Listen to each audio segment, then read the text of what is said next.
morning. Thanks everybody for coming. Glad everybody could get together this morning to talk about a little bit of the problems that small businesses have been having over the last years. I want to thank the university and Dean Schaefer for allowing us to use the facilities here at the Gatton College of Business and University of Kentucky. I'd like to welcome everyone here today. I became the ranking member of the Small Business Committee this year, and in that role, our job is to advocate for small businesses across the country. And I think part of that is listening, to what kind of troubles that you guys have been having. We're acutely aware of the devastating impact that COVID lockdowns have had on small businesses and families. Instead of what was originally said 15 days to slow the virus, these lockdowns became protracted and on and on and on, and to some extent they still continue. Larger businesses were often deemed essential and got to escape the restrictions, but the small business community was told, do it or else, basically. Certain industries locked down completely, and this has caused sort of a ripple effect throughout supply chains. Washington's spending problem has also contributed to this, causing the cost of goods and supplies to skyrocket in some industries.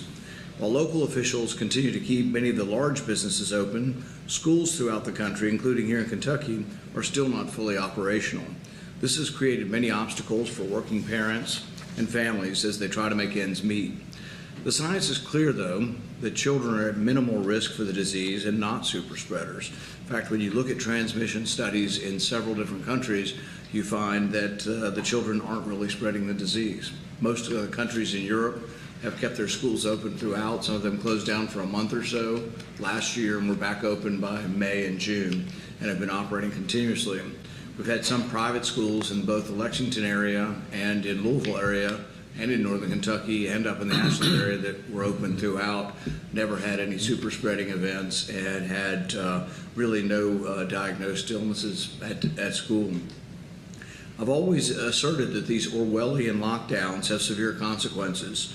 We will experience the impact of these lockdowns on our economy and damage to our children for years to come. Now, as vaccine distribution and new therapeutics are widely available, it's imperative that we fully reopen. The question has now become, why are those in power continuing to assert control over people's livelihoods and our children's future? As I've said before, Florida is open, Texas is open, neighboring Tennessee has repealed their mandates.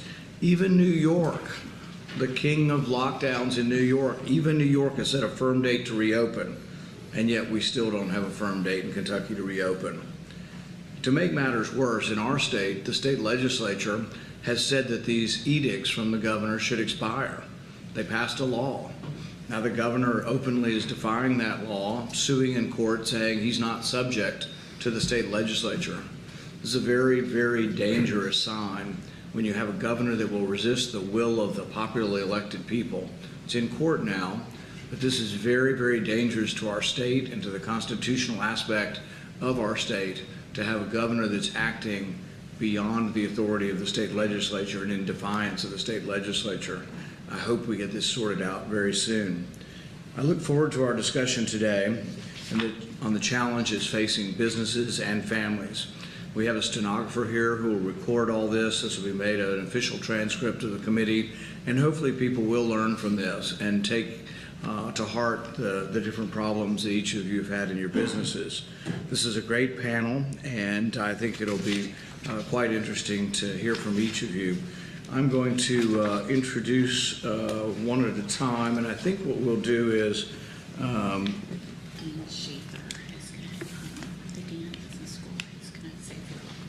okay. And actually, I've been told that Dean Schaefer would like to say a few words. Thank you. Good morning. My name is Simon Sheether, and I'm proud to say I'm the Dean of the Gatton College of Business and Economics here at the University of Kentucky. On behalf of the University of Kentucky, we welcome Senator Rand Paul of Kentucky to the university and to our magnificent facility here at the university. Senator Paul, we appreciate your leadership and your focus on Kentucky first. There's no better time to inspire creativity and entrepreneurship in our small business owners than now. We appreciate all the business leaders in attendance today, including Gatton alum Kaylin Query, the founder and president of Lexington Event Company, and Dawn Perkins, the General Manager of the Team Spirit Shop. I'm pleased to briefly report on the success of the Gatton College and the University of Kentucky in dealing with the pandemic. For example, in spring 2020, our college was able to move over 215 in-person course sections totaling 35,000 student credit hours to fully online in a matter of just 10 days in mid-semester. In fall 2020, we delivered courses in a number of different modes. 15% were completely in-person classes, 40% of our classes used technology to provide a highly interactive environment that mixed in-person and online. 30% of our classes were online with synchronous class meetings, and 15% of the classes were too large to offer in person or via Zoom and were done online asynchronously. I'm proud to report our faculty has done important research regarding COVID-19 that helped both on a local and a national level. A couple of highlights. One study showed how businesses should respond to the crisis with both speed and agility. As well as our economists studied the effectiveness of social distancing at the start of the pandemic. In February, the Gatton College hosted the 11th Annual Supply Chain Forum. With over 200 attendees, we brought together national calibre supply chain leaders who are practitioners, academics and consultants. The forum allowed businesses to share their supply chain initiatives, especially related to the theme of thriving in disruption. Last month, the college hosted a conference on business innovation and entrepreneurship. 3 Gatton College alumni who are now successful small business entrepreneurs spoke on the first day of the conference. On the second day of the conference, 22 teams pitched new business ideas. 12 undergraduate teams, 5 graduate teams and 5 non-profits. Over $20,000 in prize money was awarded. The graduate division winner is an engineering graduate student who had previously completed the Gatton College Entrepreneurs Boot Camp, something we offer every semester. Next weekend, I personally look forward to being part of 2 important commencement ceremonies for the Gatton College. It'll be great to have that back in person. Thank you for your attendance today. Over to you, Senator. Thank you, Dean Sheether. I think what we'll do is, rather than do all the introductions at once, why don't we do introductions one by one and then hear from each individual after the introduction. So Alan Hinks, why don't we start with Alan first. Alan Hinks is the owner of Dundee Tavern in Louisville. Mr. Hinks has owned and operated Dundee Tavern for 6 years. He's worked in the hospitality industry for over 30 years, including a decade at Captain's Quarters, Riverside Grill, and O'Charlie's Restaurant and Bar. Mr. Hinks, why don't you start us off, and if you can limit your testimony to about 5 minutes. Okay. I'm glad to be here, and thank you so much, Dr. Paul, for inviting me here to this event. Obviously, we've all had our horror stories when it came to the mandate starting back in March, and the tavern and myself, throughout the 3 decades I've been in this business, has always been employee-oriented. And when all this started, my whole goal was to make payroll.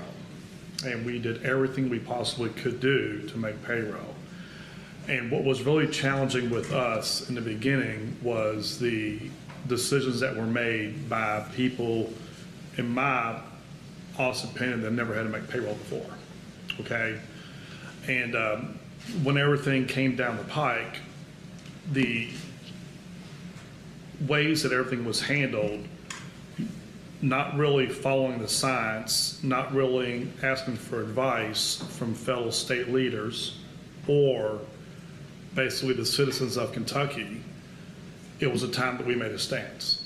And I'm currently involved in a lawsuit right now. We had a lawsuit last year against the governor of Kentucky about the mandates and about the handling of the COVID-19 in our state. And I'm just very, very honored to be here, and I'm proud of Kentucky. I'm a citizen of Kentucky. My son got his master's here at University of Kentucky. He's in the Air Force now, stationed in Wichita Falls, Texas, and I have 2 granddaughters. And I don't want my granddaughters to come in when it's their time around to experience what we've experienced in this past year and a half. Thank you. Thank you, Mr. Hanks. And I think one of the points that's very important to hear from that testimony is I think there's a difference between advice, persuasion, suggestions, good ideas, and mandates. And one of the problems with mandates is one size fits all. We're not all the same, and every restaurant's not the same, and every bar is not the same, and every retail outlet is not the same. And frankly, there's a difference in spread between rural communities and urban communities. And really, in a free society, a lot of these decisions would be made by the individuals, not by the state. Let's go to Dawn Perkins next. Dawn is the general manager of Team Spirit Shop in Lexington and is a school reopening activist. She led Let Them Play Kentucky and Let Them Learn Kentucky. I like both of those, which advocate for starting youth sports and restarting in-person instructions. And I hope she'll tell us that you don't have to wear a mask when you're playing soccer. Dawn. Hi, I'm Dawn Perkins. I am the general manager of the Team Spirit Shop, which is a company that's turned 25 years in November. And when the governor shut us down on March the 13th, it was like, oh my gosh, what's next? I'm not married. I don't have children. That was my husband. That was my baby. And that has been my life since I did graduate from the university. So like everyone else, with the first couple weeks, I was like, okay, we're fine. And then it quickly realized that a couple weeks were a month, and then 2 months, and then 3 months. But having a business that's based 98% on spirit wear and PTO and activities and organizations, I don't have to tell you that the last 14 months there's not been much of a business. I have a brother that runs on transport team for Cincinnati Children's, and I have a sister who's married to someone in the military, and elderly parents, which caused us all to be a little bit separated. But in August, one of my nephews had a birthday, and I was at home. And I was home, first of all, for a funeral on a Monday and didn't have the opportunity to really engage with them. But on that Wednesday, I was back home, and I could feel the mental stress and the tension of my own nieces and nephews. And I thought to myself, I've got to do something. On that particular Thursday is when the KHSAA was meeting, and I thought, after watching Julian Tacken and the Board of Controls, we're fine. That meeting ended at 3:30. We logged on to the governor at 4 o'clock, and I thought, we're not moving anywhere. And I wrestled that particular night, just, if mine feel this way, not mine personally, but my nieces and nephews, what about the other 80,000 that play sports and the other however many that are in public education, private education, daycares, whatever? They have to be feeling it. And on that Friday, I started a group called Let Them Play. And in 2.5 days, I found myself on the Capitol with 30,000 people in the group, and we were ready to go. And shortly after that, we did Let Them Learn. And that has been my focus. And I've had to put my business on the side because it's not been about the Team Spirit Shop, even though ultimately that is what my life is about. It's been about the academic, the mental, the physical, and the social well-being of the children of Kentucky. And sometimes we talk academically, but most of the time we don't want to mention the other things. And those are the things that won't be determined by a test score, and they will be years to come. So yes, I need to get my business up and running, and supply chains and employees and working is all factors. But right now, my primary focus is on the children of Kentucky, because they are the future of Kentucky, and they deserve better. Well, we appreciate what you've done to try to get schools back open. I think one of the things that's alarming is there are now statistics showing thousands of children who never log on at all. So even children, we got them internet access, we got them a computer, and they're still not logging on at all. They're lost to the system. And so I think we're going to find hundreds, if not thousands, of kids, not only throughout Kentucky, but throughout the whole country, that basically have lost a year, maybe a year and a half of education. This is a real problem. And I personally believe that education is sort of that equalizing force. No matter what your background came from, where you were on the socioeconomic ladder, it's your chance to get ahead if you can get an education. It's incredibly important. And I think we've lost that. And it'd be one thing if we were looking at smallpox and a third of our children were dying. You would think that with the hype over this, but for kids, it's important to say, and it's absolutely incontrovertibly true, that this disease is less dangerous than the seasonal flu for children. Now it's the opposite. Above 65, it's probably 1,000 times more dangerous than the seasonal flu. So we should be just honest. But we decided one size fits all, and they were going to treat our 5 and 10 and 15-year-old kids the same way we're going to treat our 85-year-old parents. And that just made no sense at all. No science to talk about it. No evidence of spread in the schools. Typically in the past, you remember when we'd get the flu, and the flu can be deadly for children, we'd close the school down for a couple weeks when we'd get 10 or 15 cases, when we had an outbreak. We closed every school in Kentucky and every school in the entire country without an outbreak. I know of no outbreak where 10 or 15 kids got COVID in a school. They haven't been reported because no kids went to school. All schools were closed. And so I don't think we did really base this on the science. With regard to athletics, there was a story the other day of a track coach in New Hampshire fired for not making his kids wear the mask while running outside. So it's submit to my will or be fired, not my will, to the state's will or be fired. And I think the burden should be on the state to prove that a mask outside is necessary. Now they've finally admitted after a year and a half that you probably don't need a mask outside. And yet people are still wearing them and enforcing it. And people are yelling down, the Karens of this world are yelling down at people. There was a teacher I think it was in Virginia, this was probably 6 months ago, yelled at two 14-year-old boys who were grappling on a playground, wrestling and, playing a little tackle football or whatever. You're committing genocide. And she started yelling profanities at them. She was a school teacher in the public school system, and she's yelling profanities at this 14-year-old. Not based on any science, based on sort of opinions and conjecture. And so, by all means, we need to look at the science on this. There's a great deal of evidence because Europe went right back in. They also kept moving the goalpost on us. They said, well, we're going to flatten the curve. I remember we were going to flatten the curve. That sounded somewhat reasonable. You're going to close your shop. We're going to close all this for about 3 or 4 weeks so we don't overwhelm the hospitals. We did that. And then we did it for another 3 weeks. And then it went on and on and on. And if you look at the curve of the incidence of the disease and the mandates, there's long timeline curves over the last year or so. After every mandate, there's no evidence that the mandate does anything to the trajectory. In fact, we had the most mandates on in December when we hit the highest peak of all. So I think the virus pretty much had a mind of its own and did what it wanted, no matter what we did, other than the vaccine. And so when people say, which I think is malpractice, that wearing the vaccine is just as good as the vaccine, wearing a mask is somehow just as good as the vaccine, it's a lie. The vaccine does work, and people should be encouraged to get the vaccine, encouraged, and do it of their own free will, but it has made a difference. The one other thing that they've forgotten also is that about a third of the public has been vaccinated, but a third of the public has gotten the disease naturally. And they do work in tandem. They both have immunity, and that combined immunity is causing the curves to come dramatically down. But don't get me started. All right, Adam Hinton. Adam Hinton is the vice president of Hinton Mills, a group of 5 retail farm supply stores and feed mills based in eastern Kentucky. The family-owned business is headquartered in Flemingsburg, Kentucky. He also serves as a director of Kentucky Welding Institute, a private welding school that trains students from across the U.S. Mr. Hinton and his wife, Melissa, own the Hinton Agency, which specializes in group life and health benefits. Adam? Thanks for having us. I appreciate having an ear for small business. I have a hard time talking about our business without talking about our origin.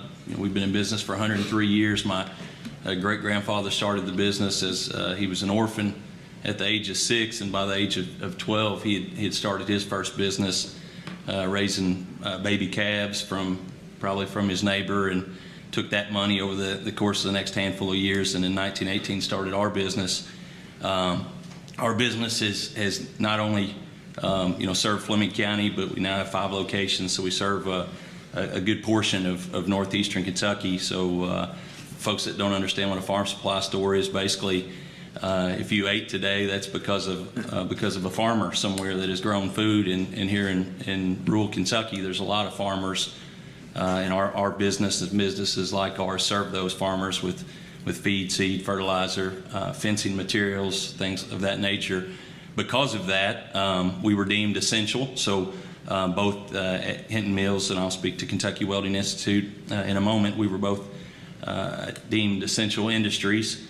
And like Alan had mentioned earlier, one of our biggest concerns is, number one, is how do we take care of our employees? We've had employees that have stayed with us in some cases 50 years, have several right now that have been with us 40 years, and more than that have been with us 30 some years. So how do we take care of those employees, and how do we serve our customers? One of our slogans on almost anything that you'll see internally or with our employees, it says, work hard, be kind, serve others. So we have to think about that, and we're not medical doctors, so we had to take the advice of whether it's local health department or others, and try to follow those guidelines and stay open.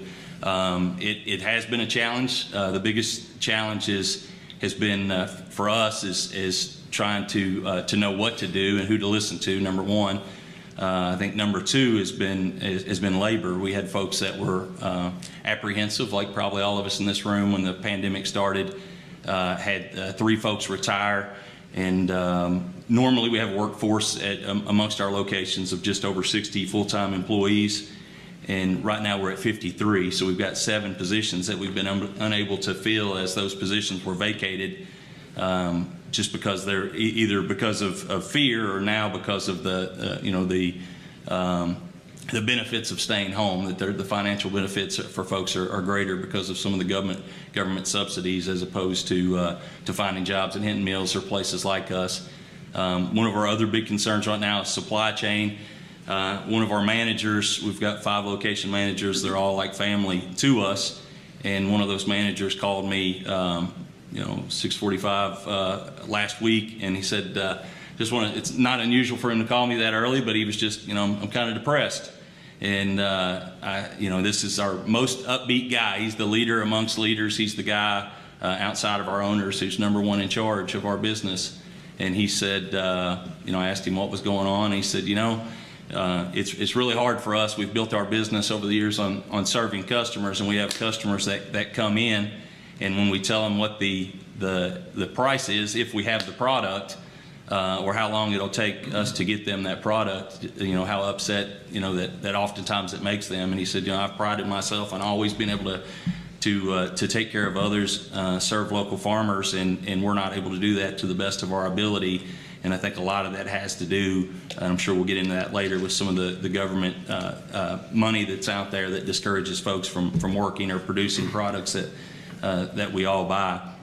The welding school, Kentucky Welding Institute, we've been in business for just over 6 years, and we've had students from 40-some states, so we've turned into not just a small welding institute, but a larger welding institute right here in Kentucky. Because we are training folks for critical infrastructure, we were able to stay open. We went from running 3 shifts, we were going 3 shifts to meet demand. We were going 24 hours a day, 3 shifts of students in March of last year, and by May of last year we were down to 12 students in 1 shift.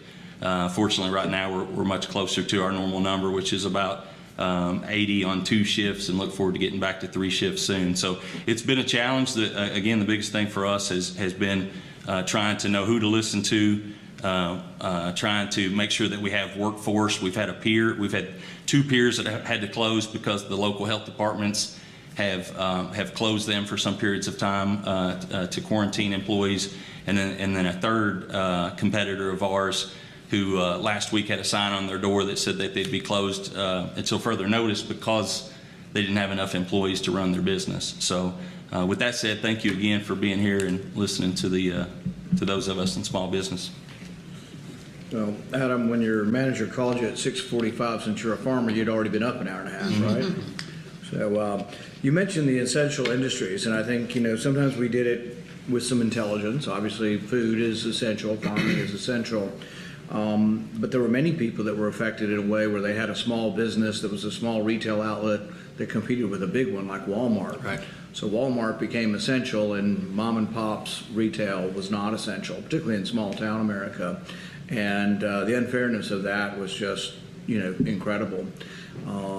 We had in some states like California where they banned in-person church, but they allowed strip clubs to still operate. So I have a friend, Pastor Rob, out in the LA area, and he has a hilarious video that you can watch where he says, he announces to his congregation, we can no longer be open, but today I'm announcing we're converting to becoming a strip club.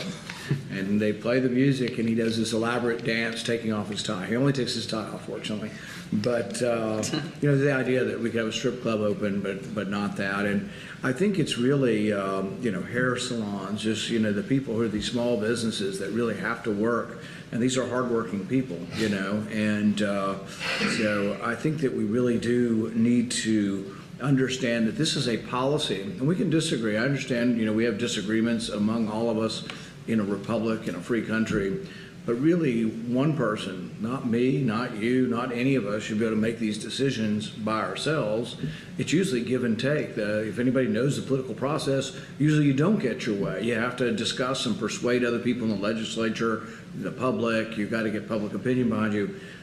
But it's really not consistent with the history of our country to have one person decide with no advice from the state legislature. And then when the state legislature gives you their firm legislative advice, to have it completely ignored. So I think we have a real problem where we are now. Can I chime in on one thing Sure. on that? You talk about the one-size-fits-all policy, and there's more people on campus today than there is in our county. So sometimes I think that people lose sight of that and how that one size doesn't fit all. Aaron Anderkin is with us today. Aaron is the president of Integrated Sign and Graphic, ISG, which is headquartered here in Lexington. Since 1988, ISG has provided industry-leading design, manufacturing, installation, and maintenance of signage, lighting, and architectural elements to construction companies, design firms, and national brands. ISG's work portfolio consists of large venue projects like shopping malls, mixed-use developments, convention centers, and casinos all across the United States. Welcome, Mr. Anderkin. Thank you, Senator Paul. There we go. Thank you, Senator Paul, for having us today and for your continued advocacy of small business owners and small business interests on Capitol Hill.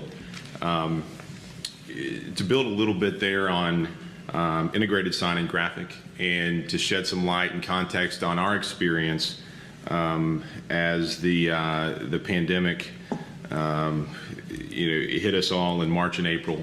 So we were, at the time, we'd worked tirelessly for a number of years. We've been open for 30 plus years, but we were really gaining a lot of momentum, a lot of traction with projections that 2020 would be our best year yet, that we were going to be able to add to our workforce, invest in new equipment, and really to see a lot of hard work, kind of come to fruition.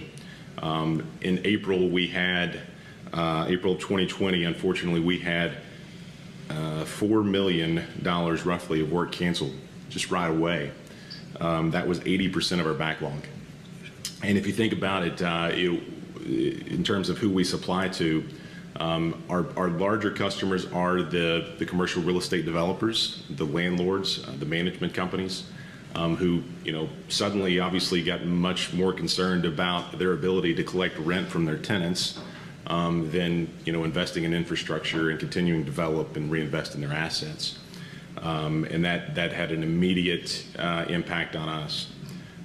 We did get creative, very proud of our team and our just, I guess, ability to be versatile, in that we supplemented a lot of the lost revenue in manufacturing PPE. So we were proud to be one of the first in the Central Kentucky area in particular to be able to get the protective face shields and sneeze guards and things of that nature to the hospitals, to the senior living centers, and those that at the time were in need. But it was from a small business perspective, it was something that you all have all shared. It was absolutely frightening. from day to day, you didn't know whether you were going to be open. You didn't know what to tell your employees. You know, as a small business leader, one of the things that I take great pride in, as I'm sure you all do, is your ability to communicate with your employees, to be able to tell them whether it's the good, the bad, or the ugly. You want to be able to say, hey, here's what we're up against. The reality was we didn't know. You know, we were waiting just like everybody at 4 o'clock every day to hear, you know, what we had to deal with. You know, the thing about entrepreneurship and owning and running a small business is that to an extent, you are in control of your own destiny. If you put in the hard work, most oftentimes you're going to get rewards. And the idea that element was completely removed, and that you were at someone else's beck and call was frightening. You know, what we are seeing is that, you know, we were down, I think, 35% in revenue in both the third and fourth quarters, so it definitely hit us hard. We weren't able to supplement everything. What we are still concerned about moving forward is that, you know, the drastic amount of government subsidies, and we have been beneficiaries of the PPP loan and are actually very appreciative of that.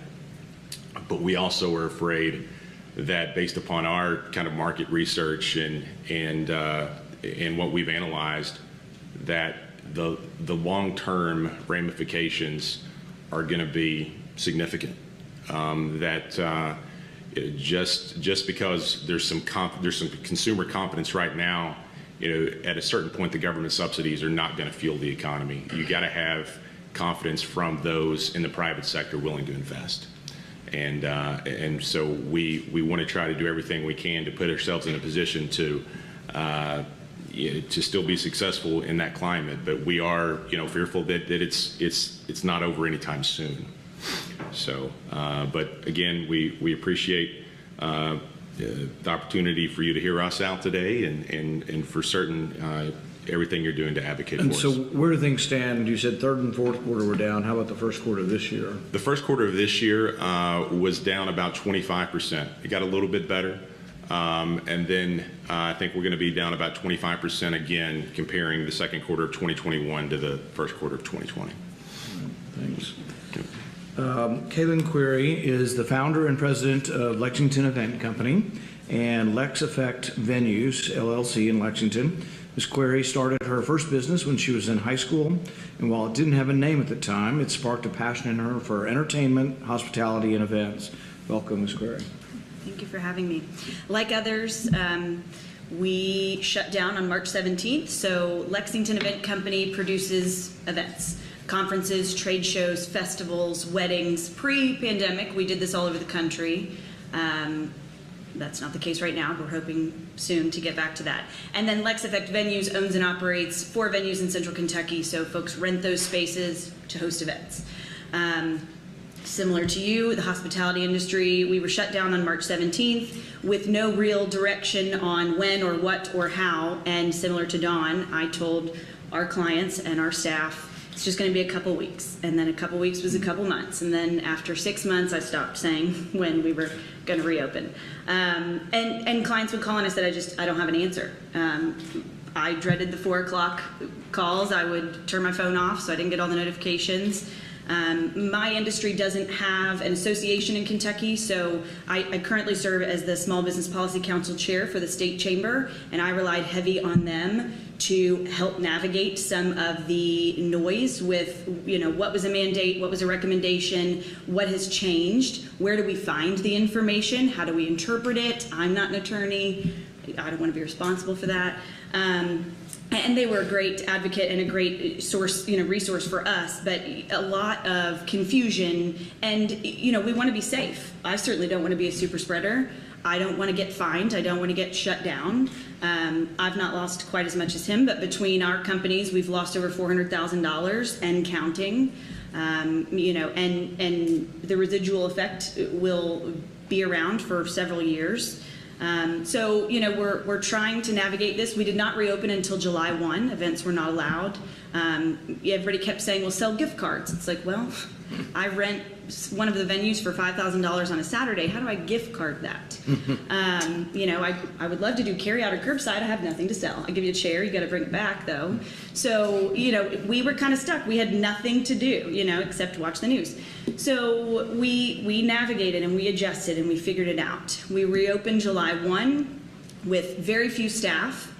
Most of them were on unemployment. We did get a PPP loan, so we were able to bring some of our folks back.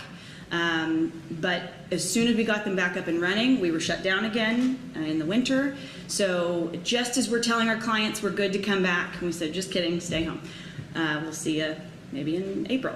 I do think people are ready to be out. They're ready to be back. We do have a hard time with mandates and recommendations because everyone has different information. So when they come to the events, we're responsible for regulating this. And outside of me physically putting a mask on some people, it's just not going to happen. So we're in a tough spot of what's required and what's not, and everyone has different information, and we provide copies of the mandates, but then they provide me some website they found with something different. And, I get threatened with lawsuits daily at this point, which is a lot less scary now than it was in March of 20. And do you own a venue or just book venues? I own one, and then I manage 3 others. Okay. And the one you own, how many people? It's indoors? It is. And how many people can it hold? Pre-COVID, 550 seated, 750 cocktail. And what are you allowed to do now? Currently 350. With spacing and the capacity, so venues can have 60% capacity. So with spacing and distancing, and food has to be staff served, not self-served. Social distancing. Then you've got to have room for all the stuff, and then people. You have to have room for them as well. Right. Has anybody showed you any science that staff served makes a difference between self-serve? No. Someone just decided these things. Right. It's just popped out of their head and said, well, we'll get less of it if we do this. Yeah. And there might be some logic, but there's no science or studies to prove it.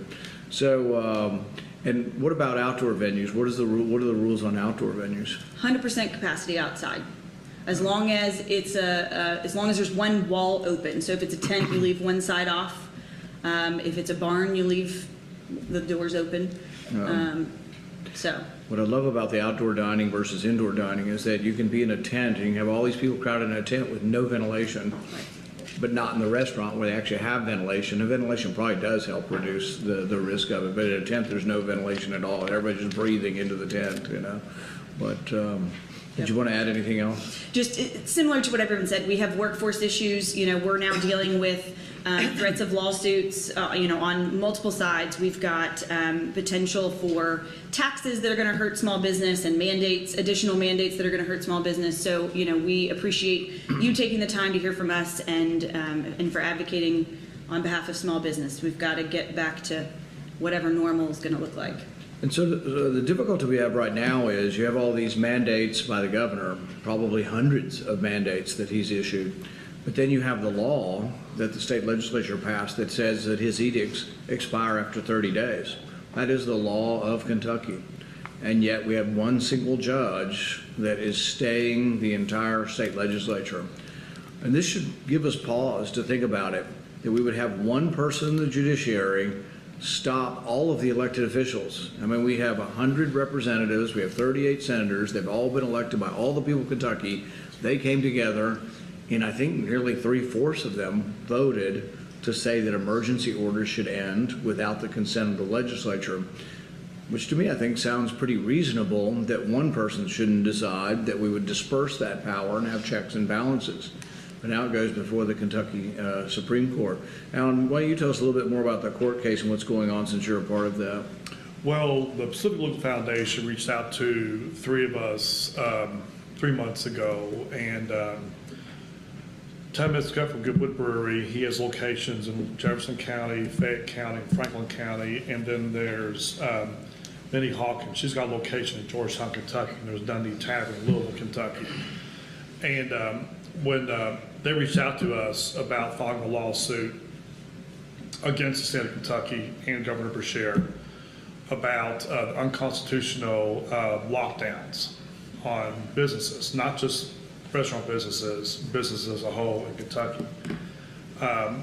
they've had some success. We actually, the judge Dr. Paul's referring to is Judge Shepard in Franklin County. He basically sided with the governor about the mandates once the General Assembly convened and put new laws on the book.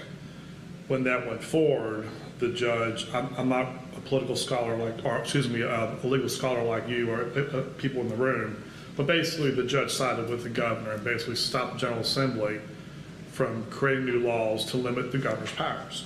And we as citizens voted them in. We did. So the Pacific Legal Foundation found loopholes basically in what was going on with the governor of Judge Shepard in Franklin County, and then Trendy's, a restaurant in Georgetown, Kentucky, they launched, well, basically our lawsuit was launched in Scott County. And there was a Judge Privet who basically overruled to a point of what Judge Shepard was doing in Franklin County. So we had 4 days of freedom. The Court of Appeals heard it. It was automatically forced the Court of Appeals. The goal of the Pacific Legal Foundation and us was to get it from the state Supreme Court, because with these new laws, the thinking is, how could you, as a state Supreme Court, not go by the law?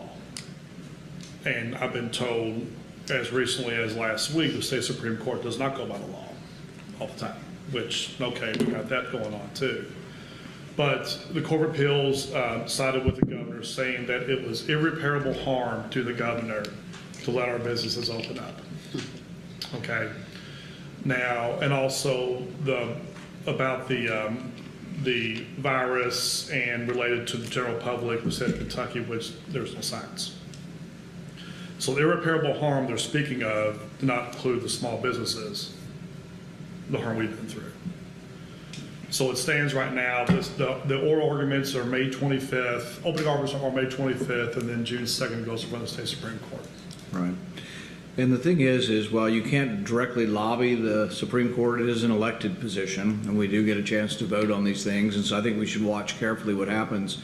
The interesting thing is I don't care whether you're a Republican or a Democrat or an independent, emergency powers, most of us could agree to some basic emergency powers for the governor. When they passed the law, they gave him these powers. The state legislature gave the governor these powers in the 1990s.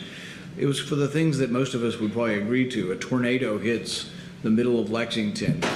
The National Guard is called to bring in food, water, blankets. We set up tents. We set up places for people to sleep in a school or a gymnasium. We would all agree to that. Nobody has a problem with that.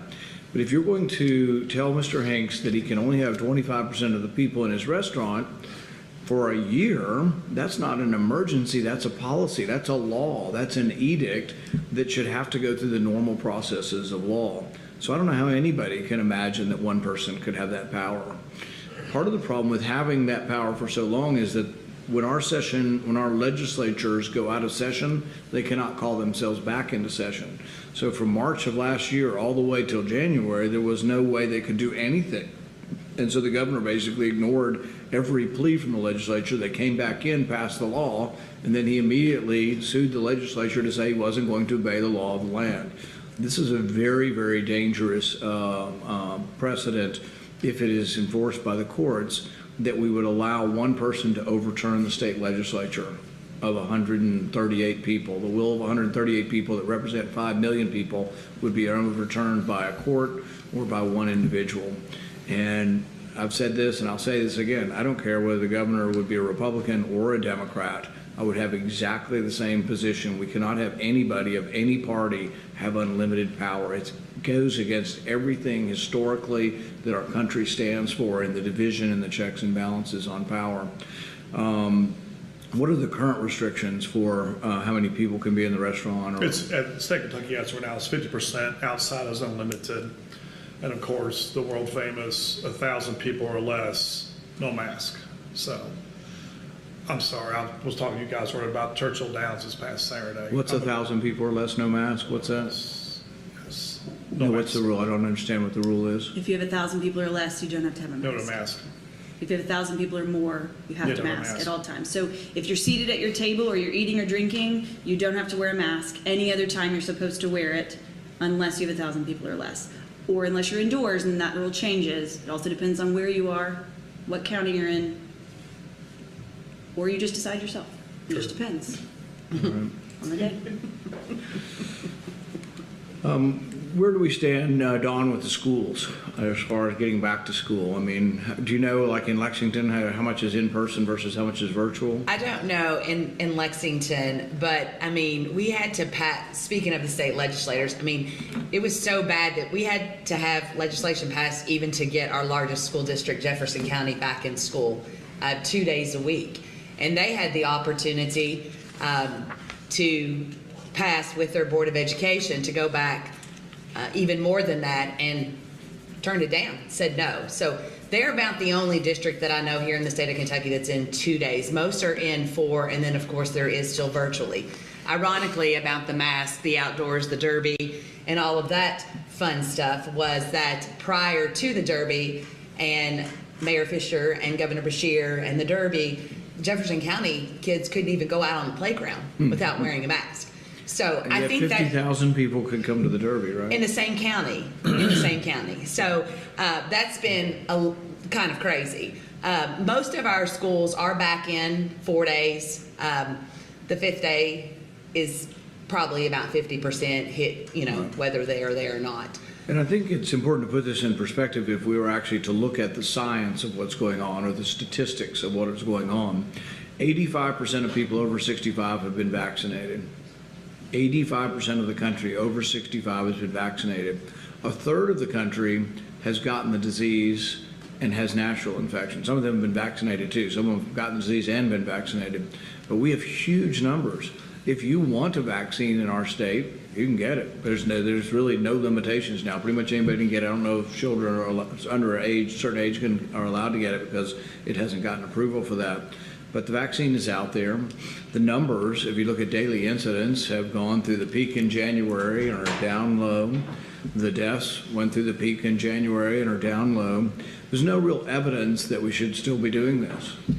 And even states that have had significant lockdowns, or even New York's going to be ahead of us in opening up.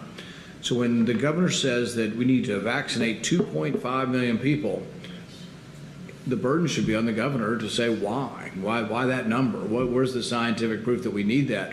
Where's the evidence that we still have a great problem in Kentucky? Everything about Kentucky says that we don't necessarily have that problem. And much of the reason we don't, I think, is because we're a rural state, and the rural states have largely done better than the urban states. But we're stuck in sort of this place.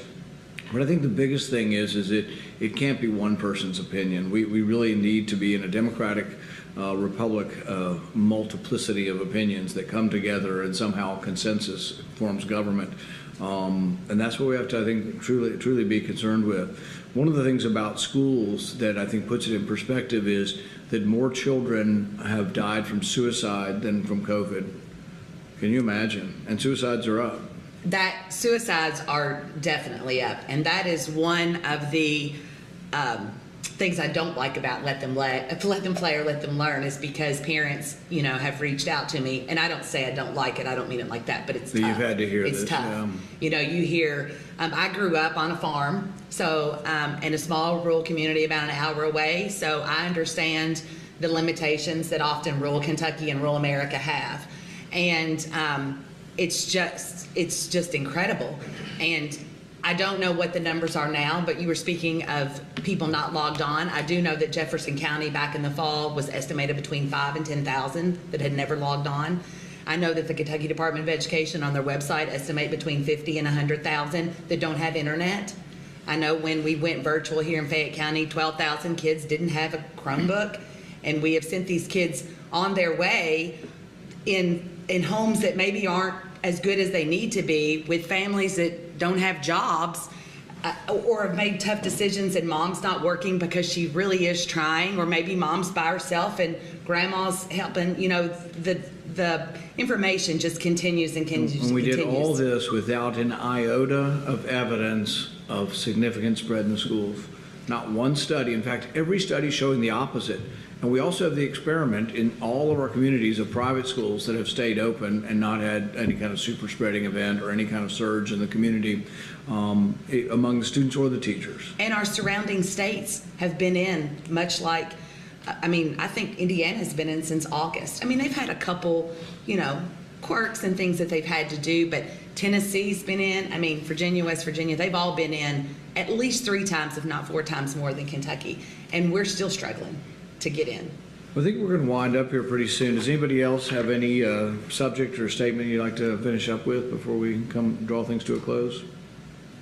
I think we need to say that I'm not envious of anybody that had to make any of these decisions. I think there's a lot of tough choices that had to be made, not a lot of information, a lot of changing information. I in no way envy having to make those choices, but I think making those choices and providing some evidence to support it and maybe considering, options or just maybe sticking with something and letting us all know. But we appreciate, I think I can speak for everyone when I say we appreciate those who are trying to get us safely reopened and get things back in focus. It's got to be a tough job to be making these choices and figuring out mandates and PPP and EIDL. So I am very appreciative of those who are working like you to get things reopened and to figure this out because it's got to be a tough job. I think you've hit the nail on the head about tough decisions, because when you think about it, the way a free society is set up is like if you're accused of a crime, you're presumed to be innocent. So you go before the court, and it's the burden of the government to prove that you're guilty. You don't have to prove that you're innocent because you're assumed to be innocent. It's the same way in a free society. You're assumed to have your liberty, and if government wants to take of your liberty, it's their burden to prove why. And it should be a big and a steep burden to say to a business person, we're going to dictate what you can, or to say to someone who's in convention planning and event planning that we're going to do this. It is their burden. And if it's going to be extraordinary to take away your freedom to make these decisions with the people you contract with, it has to be extraordinary. There has to be scientific evidence, there has to be proof of it, but there also should be the imprimatur or the approval of the legislature. No one person should get to dictate to you how to run your business or how many people can be in your store or what your clients can do. Because here's the danger. When you let one person decide, that person could make a mistake. Now, the whole legislature could make a mistake, but at least now you've had a debate amongst a lot of people, and you have this give and take and checks and balances. But this has sort of been the argument against the centralization of power all the way down to one person. It's sort of why we fought the revolution. We didn't like having a king. We wanted to have that power dispersed so there would be debate. So I think this is an issue of our time. Not only is it devastating to your individual businesses, but this is a real issue of whether or not you're presumed to be free and the government has a burden to prove why they want to take your liberty, or if you can have some public health person just write a note and say, go arrest them. I mean, we have lived through the last year where the police were sent to churches to take down license plates. I think it's also important to say it's not that I don't care about safety. If you asked me in March of last year, if you were 85, should you go sit in a church for 2 hours? I'd say I'd advise against doing it. So, I mean, there is advice, and I think most people, I tend to think in a free society, in our society, people are smart enough to take advice from experts, filter through it, and make a decision. But also, if you ask me if you were 25 years old and wanted to go sit in a church for 2 hours last March, I'd have probably said, your risks are much less. You'll have some risks you could get sick, but the chance of dying is 1 in a million. So I think people could take that advice, and this would be advice that we give to people. But there's a difference between persuasion and edict, and it isn't one size fits all. We're not the same.